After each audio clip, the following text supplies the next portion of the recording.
Hi hello నమస్తే welcome to UTV. Telangana రాష్ట్రంలో రోజు రోజుకు విచిత్రమైనటువంటి పరిస్థితులు చోటు చేసుకుంటున్నాయని చెప్పొచ్చు. బీఆర్ఎస్ పార్టీ యువ నాయకులు అరుణ్ తలారి గారు ఉన్నారు. వారిని అడిగి కొన్ని తెలంగాణ రాష్ట్ర రాజకీయాలకు సంబంధించిన విషయాలు కావచ్చు, కొన్ని సామాజిక అంశాల మీద కూడా వారితో మాట్లాడేటువంటి ప్రయత్నం చేద్దాం. అన్న నమస్తే. నమస్తే బ్రదర్. ఎలా ఉన్నారు? చాలా బాగున్నాం బ్రదర్. చాలా బాగున్నారు. మీ నాయకుడు ముఖ్యమంత్రి కాదు, మీ నాయకుడు మంత్రి కాదు, మీ ప్రభుత్వం లేదు, మీ కార్యకర్తలు ఎక్కడ అంతా సైలెంట్ అయిపోయారు, అయినా మీరు బాగున్నారు. ఖచ్చితంగా బాగున్నాం బ్రదర్. ఎందుకంటే గవర్నమెంట్ వచ్చి ఇంకా 6 months అవుతుంది కాబట్టి ఓకే, ఖచ్చితంగా మనం టైం ఇవ్వాల్సిందే. కాకపోతే ఫస్ట్ టు టెల్ మార్పు కోరుకున్న వాళ్ళందరికీ, అట్లాగే ప్రజాపాలన ఎంజాయ్ చేస్తున్న వాళ్ళందరికీ శుభాకాంక్షలు. సో ఇప్పుడు స్టార్ట్ చేసుకుంటే మార్పు కావాలి అన్నారు. ఎట్లాంటి మార్పు కావాలనేది ఏ రోజు చెప్పలేదు. ఆ రోజున్న కాంగ్రెస్ గవర్నమెంట్ కూడా మార్పు కావాలని చెప్పింది తప్ప మార్పు ఎలాంటి మార్పు వస్తుంది అనేది చెప్పలేదు. క్లియర్గా చెప్పారు కదా అన్న, 6 గ్యారంటీలు చెప్పి ఈ గ్యారంటీలు అమలు చేస్తాం, మాకు మార్పు ఇవ్వండి అని చెప్పారు కదా. అవును, ఒక గ్యారంటీ చెప్పండి. ఫ్రీ బస్ ఒకటి. అవును, ఫ్రీ బస్ ఎక్కితే కాదండి, ఒక విషయం, ఫ్రీ బస్ ఎక్కితే ఎంతమంది లేడీస్ అసలు బస్ ఎక్కే వాళ్ళు లేడీస్ ఎంతమంది ఉన్నారు తెలంగాణలో? దాంట్లో మ్యాక్సిమం వర్కింగ్ ఉమెన్ అనుకుందాం. వాళ్ళు పోవడానికి ఒక 50 రూపీస్, రావడానికి ఒక 50 రూపీస్, అంటే 100 రూపీస్ అయిపోతుంది. నెలకు 22 రోజులు వర్కింగ్ డేస్, అంటే 2200 ఒక మహిళ మీద ఖర్చు పెడుతుంది గవర్నమెంట్. మరి ఇంట్లో ఒక్కరు కాదు, ఇద్దరికి 4000 పెన్షన్ ఇస్తామన్నారు. ఇస్తున్నారా? పోనీ ఒక్కరికి 4000 ఇస్తున్నారా? అంటే హస్బెండ్కి రావాల్సిన 2000 కట్టు 4000లో, వైఫ్కి ఇవ్వాల్సిన 4000 అవి కట్టు, అంటే ఇవి 6000, ప్లస్ ఇంట్లో ఉన్న ఆడపిల్లలకి అబౌవ్ 18 years వాళ్ళందరికీ 2500 ఇస్తాడు. అంటే 8500 ఒక నెలలో ఎగ్గొట్టి 2200 ఇస్తున్నాడు. కానీ ఒకటన్నా ఇక్కడ నాకు మాట చెప్పండి, మీరు ఎందుకు పదే పదే అంటే మీరంటే బీఆర్ఎస్ పార్టీ ఎందుకు పదే పదే కాంగ్రెస్ పార్టీని ఇంత ప్రధానంగా వ్యతిరేకిస్తుంది? కొంచెం టైం ఇవ్వచ్చు కదా వాళ్ళకి. ప్రభుత్వంలో లంకె బిందెలు ఉన్నాయనుకుని వాళ్ళు వచ్చిరన్న, ఆడికి పోతే లంకె బిందెలు కాదు కదా, అసలు ఏమీ లేవాడా.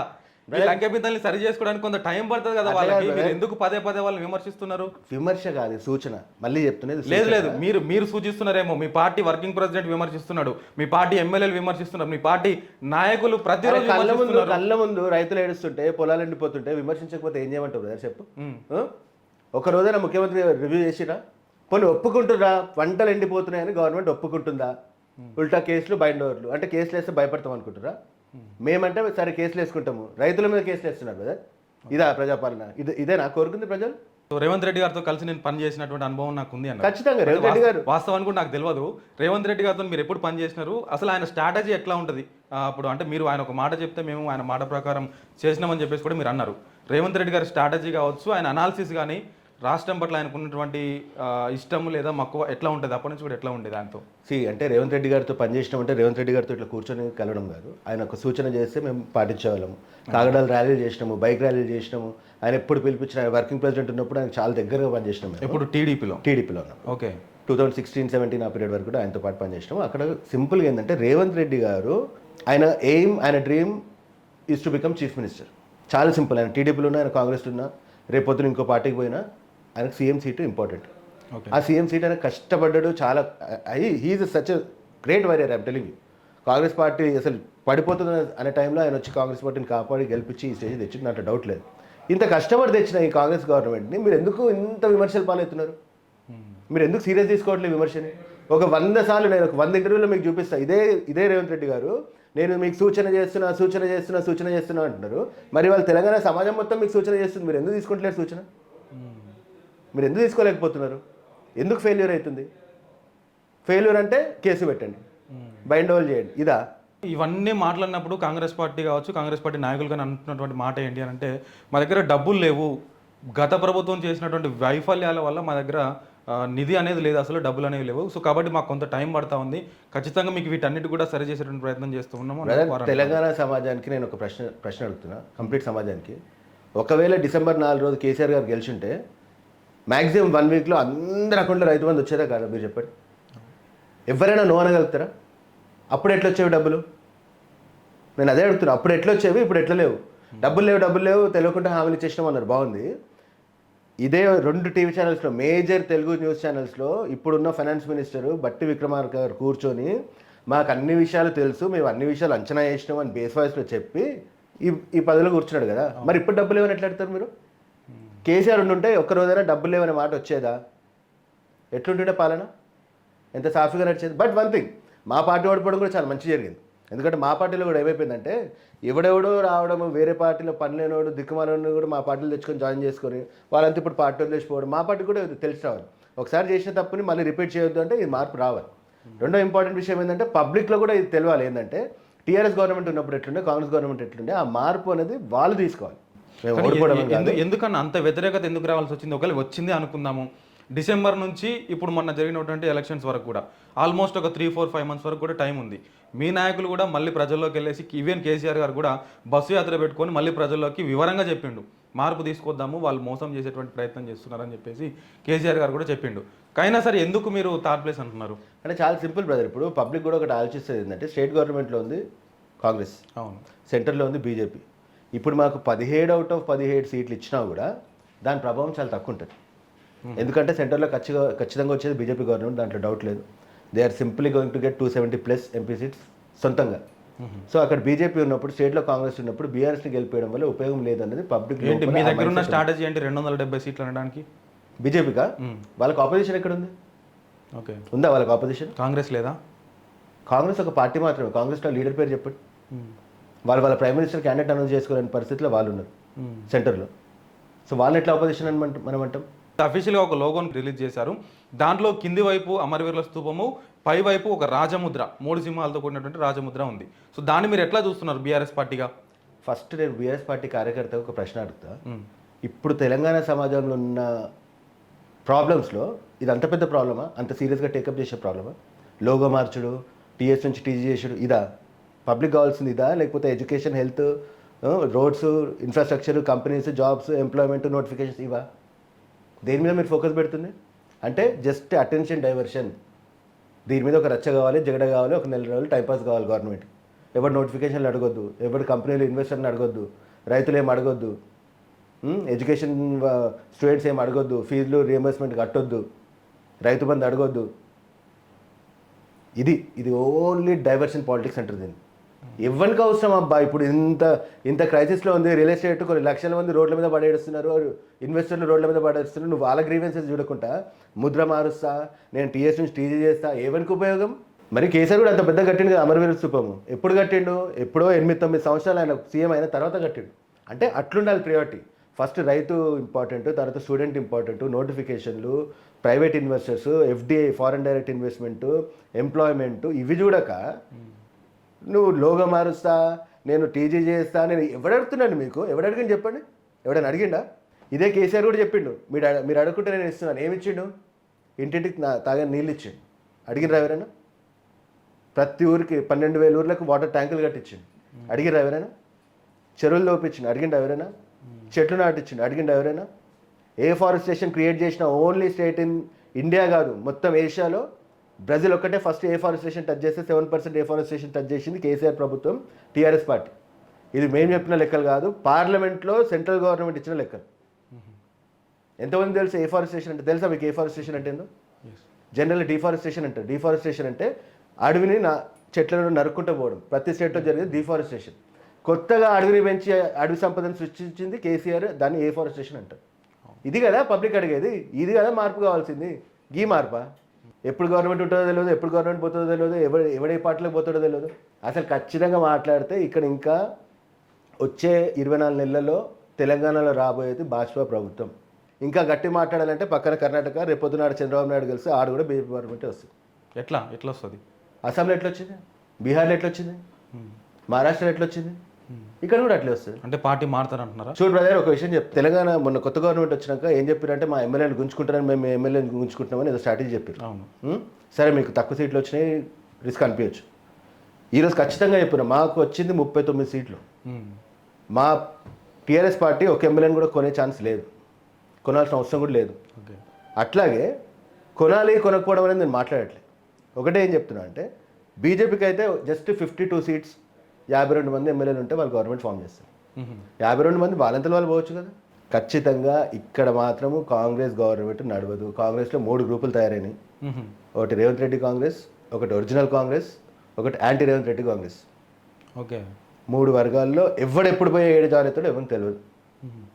ఇంకోటి ఏంటంటే స్వతహాగా ముఖ్యమంత్రి గారు నాకు చాలా, ఆయన గురించి నాకు బాగా తెలుసు కాబట్టి చెప్తున్నా.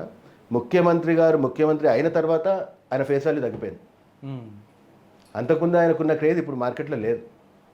ఎందుకంటే ఆయన 24/7 ఆయనకు ఎప్పుడేమైతే తెలియని పరిస్థితులు ఆయన ఉన్నారు. ఓకే.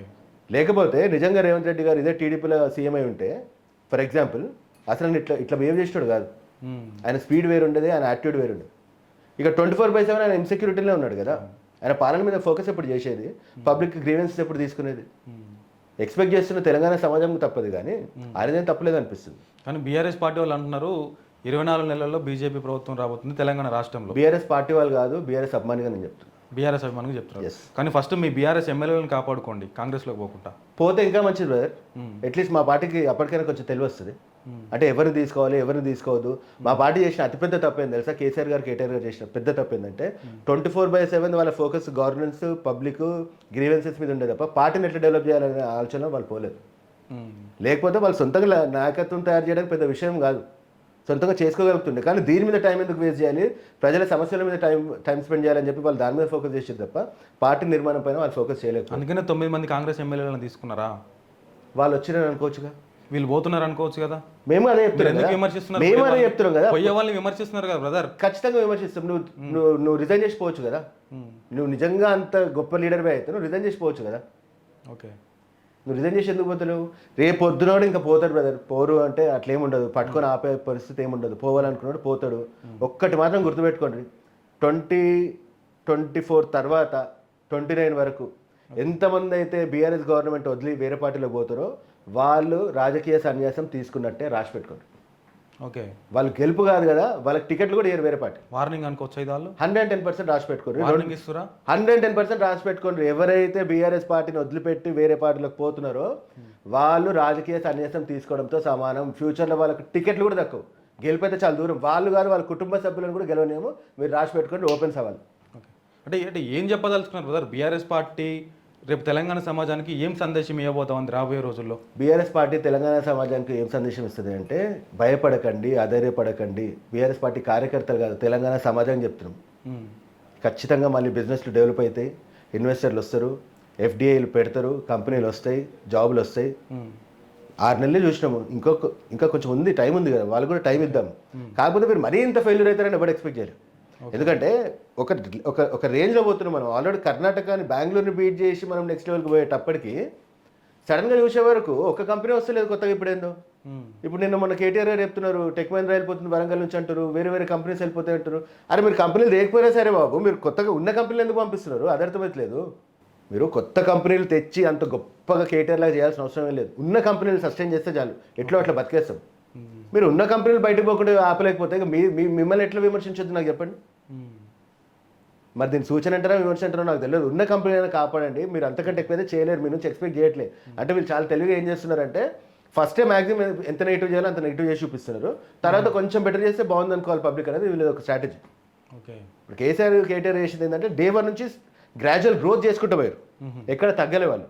వీళ్ళు ఏంటంటే ఫస్టే 0 చూపించి అక్కడి నుంచి ఒక బిస్కెట్ వేస్తే ఎట్లయితే ఉంటుందో తెలంగాణకు ఒక 2-3 కంపెనీలు తెచ్చి పడేస్తే అబ్బా భలే చేసిర్రు అని పబ్లిక్ ఫీల్ కావాలనేది ఇది ఒక పర్ఫెక్ట్ స్ట్రాటజీ. ఇది ఎవరు ఆడిపిస్తారో కూడా చాలా మంది తెలుసు. రైట్. ఇక్కడ ఇంకొక క్వశ్చన్ కూడా రేజ్ అవుతుందన్న, ప్రతి ఒక్క బీఆర్ఎస్ పార్టీ కార్యకర్త కూడా ఆలోచించేటువంటి విషయం ఏంటి అని అంటే, రేపు నెక్స్ట్ ఎలక్షన్స్లో అంటే రేపు రాబోయే 2028 కానీ 29 ఎలక్షన్స్ వరకు కూడా కేసీఆర్ గారు అప్పటికే 73-74 వరకు వెళ్ళిపోతుండొచ్చు మ్యాక్సిమం. సో అయితే అప్పుడు కూడా కేసీఆర్ గారే ఇదే ఫామ్లో ఉంటారా? అంటే ఆయన ముఖ్యమంత్రి అభ్యర్థిగా ఉంటారా? లేదంటే అటు కేటీఆర్ గారి వర్గం అని కావచ్చు, ఇటు హరీష్ రావు గారి వర్గం అని కావచ్చు, ఇప్పటికే బీఆర్ఎస్ పార్టీలో ప్రధానంగా వినిపిస్తూ ఉంది చాలా వరకు. అయితే నెక్స్ట్ ఎలక్షన్స్ వరకు ఎట్లా ఉండబోతుంది బీఆర్ఎస్ పార్టీ పరిస్థితి? అంటే మీరు ఒక మంచి క్వశ్చన్ అడిగారు. నెక్స్ట్ ఎలక్షన్స్ 29 వరకు కేసీఆర్ గారు ఆల్మోస్ట్ 73-74 ఉంటారు అంటారు కదా. మరి 79కి పక్క సీట్లో చంద్రబాబు నాయుడు గారు ఎట్లా కొట్లాడుతున్నారు? అది మీరు ఎందుకు ఆలోచించట్లే? అసలు ఈ డౌట్ ఎందుకు వస్తుంది? ఇది క్రియేట్ చేస్తున్న డౌట్ తప్ప వస్తున్న డౌట్ కాదు. రెండోది ఏంటంటే టీఆర్ఎస్ పార్టీలో ఎప్పుడు కూడా ఒకటే వర్గం, కేసీఆర్ గారి వర్గం. కేసీఆర్ గారు ఉన్న రోజులు ఆయన వర్గమే ఉంటాము. ఇక్కడ వర్గాలు లేవు, 2 వర్గాలు ఇప్పుడు టీఆర్ఎస్ పార్టీలో. ఈ పార్టీలో ఉండేటోడు, ఈ పార్టీ నుంచి బయటకు పోయేటోడు, ఈ 2 వర్గాలే ఉన్నాయి మా దగ్గర. దానికి కూడా ఒక 1-2 months 6 monthsలో క్లారిటీ వచ్చేస్తుంది. ఆ తర్వాత అసలైన ఉద్యమం ఏంది, అసలు ఎట్లా కొట్లాడతాం తెలంగాణ గురించి అనేది మా టీం దాని గురించి చాలా వర్క్ చేస్తుంది. మా మంచి యంగ్స్టర్స్ ఉన్నారు. మా కృష్ణ కన్న కానీ మాకు ఇప్పుడు ఆర్ఎస్ ప్రవీణ్ కుమార్ గారు మాకు తోడైనారు. ఆయన ఎక్స్పీరియన్స్ మాకు చాలా ప్లస్ అవుతుంది. మా గాయర్ కిషోర్ అన్న ఉన్నాడు, మాకు బల్క సుమన్ అన్న ఉన్నాడు, మాకు రసమే బాలకిషన్ అన్న ఉన్నాడు. అన్ని విధాలుగా మేము పోరాడతాము, ఈ గవర్నమెంట్ నిద్రపోయే పరిస్థితి లేదు, మీరు పని చేయాల్సిందే, మీరు ఇచ్చిన ప్రతి వాగ్దానం నిలబెట్టుకోవాల్సిందే తప్ప మీరు ఏదో ఎస్కేప్ అయ్యాము, అవి చెప్దాం ఇవి చెప్దాం కథలు చెప్దాం అంటే ఇదే పరిస్థితి లేదు. 6 నెలలు కాబట్టి టైం ఇస్తున్నాము, ఇప్పటికైనా మీరు దీన్ని సూచనగా తీసుకొని ఒక మంచి విమర్శగా తీసుకొని ఖచ్చితంగా పబ్లిక్ ఏం కావాలో ఆలోచించి అది మీరు ప్రొవైడ్ చేయగలిగితే మేము కొంచెం రిలాక్స్ అవుతాం. ఆల్రెడీ ఫస్ట్ 3 నెలలు అయితే అసలు మేము మాట్లాడలేదు కదా. కళ్ళ ముందు వడ్లు కొట్టుకుపోతున్నాయి అన్న వర్షాల కింద, పంటలు ఎండిపోతున్నాయి, బోర్లలో నీళ్ళు లేవు, చెరువులు అయితే ఎండిపోయినాయి. మాట్లాడొద్దా? అంటే వాడు చచ్చినోడు సావని మేము మాట్లాడొద్దు. మరి మీరు పోవచ్చు కదా, పబ్లిక్లోకి పోయి చెరువులు ఎట్లా ఉండిపోయినాయి, లాస్ట్ ఇయర్ చెరువులు ఎట్లుండే, ఈ ఇయర్ చెరువులు ఎట్లుండే మీరు అడగాలి కదా. ఇక్కడ ఒక విషయం ఉన్నా, చెరువులు ఎండిపోతున్నాయి అన్నారు కదా, చెరువులు ఎండిపోతున్నాయి దానికి వర్షాలు లేవు కదా ఇంతవరకు. వర్షాలు లేనప్పుడు చెరువులు ఎట్లా ఎండిపోతున్నాయి మాట్లాడతారు? వర్షాకాలం ఎప్పుడు వస్తుంది? August, September, October, November, December వర్షాకాలం. మొన్నటిసారి ఫుల్ వర్షాలు పడ్డాయి. మొన్నటిసారి వర్షాలు పడలేని ఎవరు మీకు చెప్పింది? కడెం ప్రాజెక్ట్ కొట్టుకుపోతారని గుర్తుందా? సెప్టెంబర్ 2023లో కడెం ప్రాజెక్ట్ కొట్టుకుపోతుందని చెప్పారు. అంటే ఎంత వర్షం పడితే నీకు కడెం ప్రాజెక్ట్ కొట్టుకుపోతుంది? అంత పెద్ద ప్రాజెక్టు. అంటే నీళ్ళు లేవని మీరు ఎట్లా అంటారు? వీళ్ళు ఉద్దేశపూర్వకంగా కేసీఆర్ గారిని నిందించాలనే ఒక నెపంతో కాళేశ్వరంలో నీళ్లు స్టోరేజ్ ఆపేసిండ్రు. ఇప్పటికి కూడా వీళ్ళు కళ్ళు తెరుచుకొని ఆ 3, 4, 10 పిల్లర్లకు ఒక కాఫర్ డ్యామ్ పెట్టుకుంటే మళ్ళీ నీళ్లు అక్కడ స్టోరేజ్ చేయొచ్చు. ఈ సంవత్సరం ఒకవేళ ఇట్లా వీళ్ళు చేస్తే, అంతేగాని ఇది బీఆర్ఎస్ పార్టీ చేసిన వైఫల్యం మాత్రం ఒప్పుకోరు. వైఫల్యం అయి ఉండొచ్చేమో, మాలాంటి కార్యకర్తలకు తెలియదు, పెద్ద లీడర్లకు తెలుసు, పైన లీడర్లకు తెలిసి ఉంటుంది. నువ్వు ఎంతసేపు నన్ను నిలబెట్టి చూపిస్తున్నావు తప్ప నువ్వు చేసే పని ఎందుకు చేయలేకపోతున్నావు అబ్బా? ఫస్ట్ నువ్వు దాని మీద ఫోకస్ చేయాలి కదా.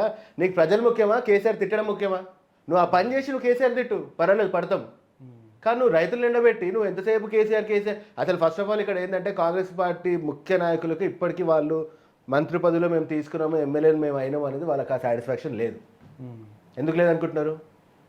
వాళ్ళకి కావాల్సింది ఏంటంటే కేసీఆర్ గారు అసెంబ్లీలోకి పోవాలి, లీడర్ ఆఫ్ ది ఆపోజిషన్ చైర్లో కూర్చోవాలి, వీళ్ళు ఆయనను మ్యాక్సిమం ఎంత డిగ్రేడ్ చేయాలో అంత డిగ్రేడ్ చేసి ఆయనను అవమానపరిస్తే అప్పుడు వీళ్ళకి సాటిస్ఫై అవుతుంది.